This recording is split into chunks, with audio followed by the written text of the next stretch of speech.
During the 1930s, Britain and France followed a policy known as appeasement. Appeasement meant allowing Hitler to achieve some of his aims without using military force to stop him. Britain signed the Anglo-German Naval Agreement with Germany in 1935. For the next 3 years, Britain continued to make concessions to Hitler. The politician most closely associated with appeasement was Neville Chamberlain, who became Prime Minister in 1937. Appeasement remains controversial. Some argue it was a sensible policy because Britain was not ready for war.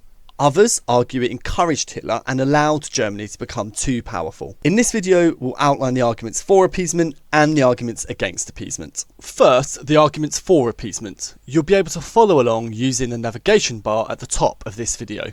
The strongest argument in favour of appeasement was that Britain's armed forces were not ready to fight Germany. Britain had reduced the size of its armed forces during the peaceful years of the 1920s. Although the government had discussed rearmament from 1935, Britain only began rearming seriously once Chamberlain became Prime Minister in 1937. Chamberlain's military advisors and intelligence services told him that Britain was not prepared for war. In January 1938, Germany had around 80 army divisions ready to fight, while Britain had only a very small number. By August 1939, Britain had increased its forces to around 47 divisions. Britain's aircraft production had also risen significantly, from fewer than 2,000 aircraft in 1936 to almost 8,000 by 1939. Supporters of appeasement therefore argue that the policy bought Britain valuable time to strengthen its armed forces. The second argument is that British and French leaders remembered the enormous suffering and loss of life caused by the First World War. They wanted to avoid another major European conflict at almost any cost. Many members of the British public also opposed another war. Chamberlain, therefore, believed that negotiation was preferable to military confrontation. Supporters of appeasement argue it was reasonable for politicians to try every peaceful solution before taking their countries into another devastating war. Our third argument in favour of appeasement is that Britain could not be certain that its empire and Commonwealth would support a war against Germany. Important countries within the empire, including Canada, would not have agreed to take part. Britain and France also knew they could not rely on the United States. American leaders were determined not to be dragged into another European conflict. This meant Britain and France would have to face Germany without American support.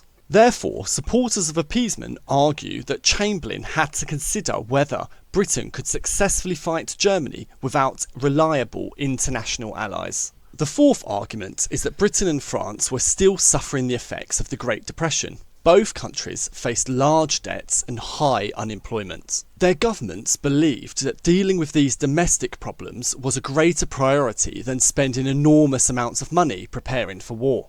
Appeasement allowed Britain to avoid the immediate financial cost of a major conflict while gradually rebuilding its armed forces.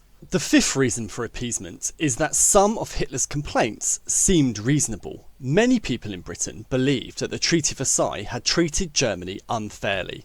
They thought Hitler was correcting some of the injustices imposed on Germany after the First World War. Some believed that once Germany's reasonable complaints had been addressed, Hitler would be satisfied and Germany would become peaceful again. From this perspective, appeasement seemed like a sensible way of resolving legitimate German grievances without starting a war. The final reason to justify appeasement is that many British politicians were more concerned about communism than they were about Germany. They feared the spread of Soviet influence under Stalin. Some saw Hitler as a useful barrier against the spread of communism across Europe. They therefore did not want Germany to become too weak. For these politicians, appeasement appeared to protect Britain from war while also maintaining a strong defence against Soviet communism. We will now move on to our arguments against appeasement.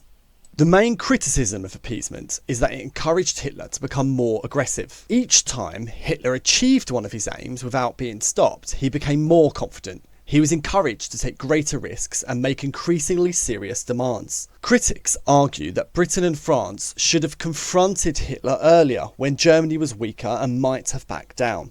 Instead of preventing war, appeasement may have made Hitler believe that Britain and France would never stand against him. Our second reason against appeasement is that it depended on the belief that Hitler would keep his promises. However, Hitler repeatedly went back on agreements and continued to demand more territory. Critics argue that Chamberlain was mistaken to believe that Hitler was trustworthy. By accepting Hitler's promises, Britain and France allowed him to achieve his aims without facing serious consequences. The third reason against appeasement is that it gave Germany time to strengthen its armed forces and recover territory. Germany was not simply reversing the Treaty of Versailles, it was becoming more powerful than Britain or France.